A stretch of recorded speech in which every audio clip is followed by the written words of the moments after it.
by telling you that I am a water media artist, and that generally means any product that is mixed with water to use it in my paintings. That would include transparent watercolor gouache, casein, which is the most opaque of the water media, acrylic, and various other things. I am largely a transparent watercolorist, but add a few other niceties occasionally to spice up the mixture of my paper.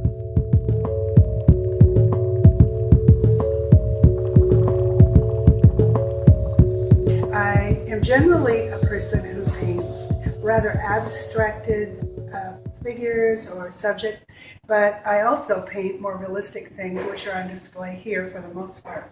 My paintings tend to have a lot of texture. I usually do the texture on the paper first and then decide what subject to make of it.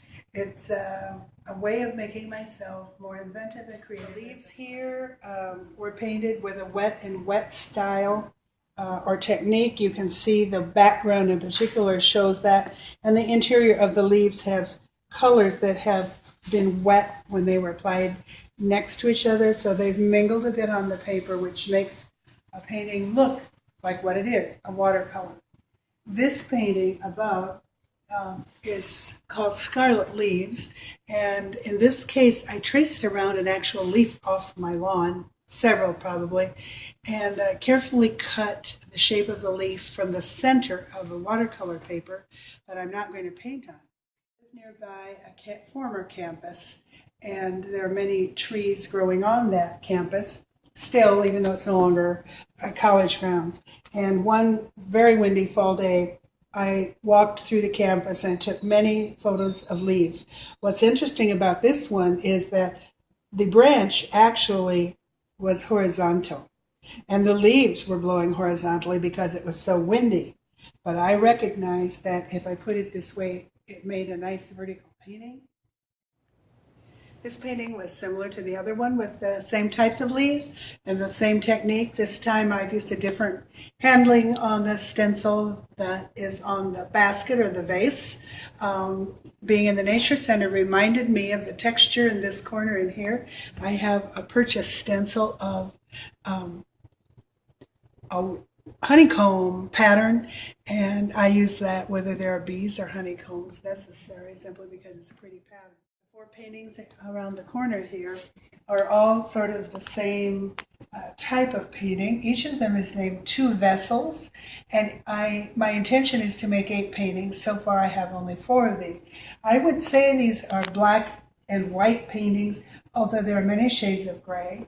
And if viewers look very carefully, you will find little touches of color where a bit of paint of another color was left on my palette. And I find that refreshing in an otherwise all black and white painting.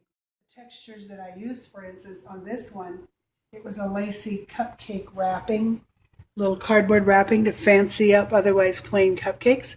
And normally I simply start painting on the first thing, which would be a vase, because I wanted each one to be named Two Vessels. I consulted an artist friend of mine and asked, how will I know which painting is which? Because after I paint them, number 2 Vessels 1, 2 Vessels 2, it would be difficult to remember which one is for which. And she suggested I hide the number in each painting. And that is what I've done. This particular texture here it's a heavy paper, 3D wallpaper that looks like the old style plaster, and I covered it with acrylic so that the paper wouldn't deteriorate, so I can use it over and over. But the texture on this vase or a teapot or vase of some sort with a lip and a handle was that textured paper. I hope many of you can come and visit and see my small display here. I will also be teaching a watercolor workshop on May 27th. And you can reach me to register for this class by calling me personally, and you can get my number from the website here or by calling the Dickinson County Nature Center. So I would hope that a number of people sign up. I do have some registrants already, and I'm very much looking forward to teaching the class, so I hope to see you there.